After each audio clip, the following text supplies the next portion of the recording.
Assalamualaikum warahmatullahi wabarakatuh. Saya Ismail Pertama selaku moderator dari Bang Coba yang membahas pengelolaan rumah sebagai faktor penyakit diare. Mungkin sebelum materi, akan perkenalkan anggota kelompok terlebih dahulu. Saya Putri Amalia. Saya Nesila Rekati Kata Putri. Saya Farah Ayu Sabrina. Saya Isya Dewan Maksari. Saya Dimas Ibrahim Saputra.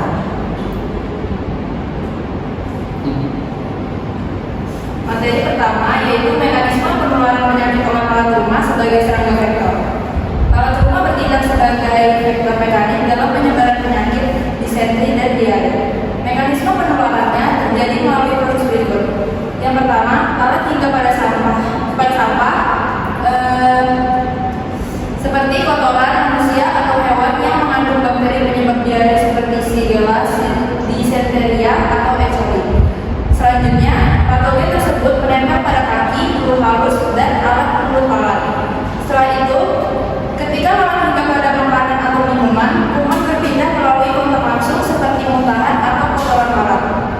Makanan yang terkontaminasi kemudian dikonsumsi manusia sehingga menimbulkan infeksi saluran pencernaan. Ciri morfologi lalat rumah sebagai serangga vektor, nama ilmiah Musca domestica, Organoptera, famili Muscidae. Ciri morfologi makroskopis yaitu 1. Ukuran tubuh 6-9 mm. Yang kedua, warna tubuh abu-abu kehitaman. Ketiga, terdapat 4 garis longitudinal hitam pada bagian tubuh toraks. 4. Sayap bening dengan fenotipe 4 yang melengkung ke bawah. 5. Mata menyebut besar, compound eyes. 6. Alat mulut bertaxonomik atau penyedot cairan. Berikut adalah gambar ciri morfologi lalat rumah sebagai serangga vektor. Ciri mikroskopis lalat rumah sebagai serangga vektor. Ciri mikroskopisnya adalah permukaan tubuh ditutupi rambut halus yang berfungsi menempelkan partikel kotoran dan mikroba. Yang kedua, struktur alat mulut dilengkapi labellum dengan saluran kapiler untuk menyerap cairan makanan. Berikut adalah gambar ciri makroskopis lalat rumah sebagai serangga vektor. Perbedaan ciri morfologi serangga vektor. Jenis serangga rumah Musca domestica. Ciri morfologi tubuh abu-abu kehitaman, 4 garis hitam pada toraks, sayap bening, alat mulut bertipe penyedot atau stromal. Mulut yang dapat ditularkan, diare, disentri, kolera, tifus. Jenis serangga vektor kepala hijau.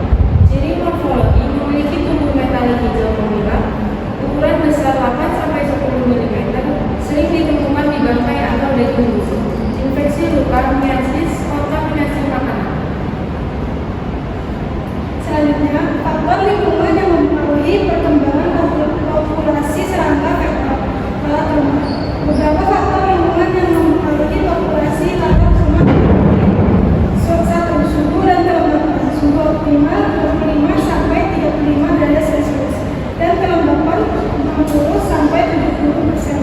Mempercepat siklus hidup. Kedua, ketersediaan bahan organik. Sampah, kotoran, limbah, makanan menjadi tempat berkembang biak. 3. Sanitasi lingkungan. Kondisi kebersihan yang buruk menyebabkan peningkatan populasi lalat. Keempat, kepadatan penduduk. Daerah padat meningkatkan potensi penularan penyakit melalui lalat. Selanjutnya, analisis strategi pengendalian serangga vektor atau lalat rumah berbasis ekologi dan kesehatan masyarakat, yaitu melibatkan pengendalian terpadu yang berfokus pada mengurangi tempat pengambilan, mengendalikan populasi secara efektif, dan meningkatkan kesadaran masyarakat untuk mencapai kondisi kesehatan lingkungan yang baik. Yang pertama, bagian A yaitu pendekatan ekologi. Yang pertama, membersihkan lingkungan dari sumber pengembilan, yaitu sampah dan limbah organik, yaitu dapat membersihkan sampah secara teratur agar mengurangi tempat pengembiakannya. Yang kedua, untuk tempat sampah tempat dan melakukan pemangkutan rutin, yaitu pastikan sampah rumah tangga dan sisa makanan untuk rapat dan dibuang setiap hari.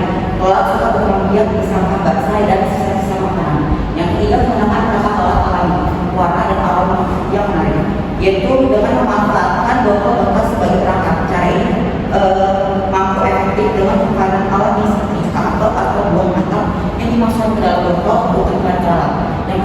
Yang terakhir, pemanfaatan insektisida alami seperti ekstrak daun yaitu metode untuk menekan populasi lalat tanpa mengganggu keseimbangan lingkungan. Pendekatan ini penting karena lalat dapat menjadi vektor penyakit dan penggunaan insektisida kimia dapat berbahaya bagi kesehatan. Yang kedua, lalu bagian B, pendekatan keseluruhan masyarakat. Yang pertama, edukasi masyarakat untuk menutup makanan dan menjaga kebersihan rumah. Yang kedua, pemberdayaan warga melalui program PHBS, perilaku hidup bersih dan sehat. Yang ketiga, monitoring dan surveillance lalat di daerah padat penduduk dan fasilitas makanan. Dan yang terakhir, kerjasama lintas sektor pada dinas kesehatan, DLK, dan masyarakat.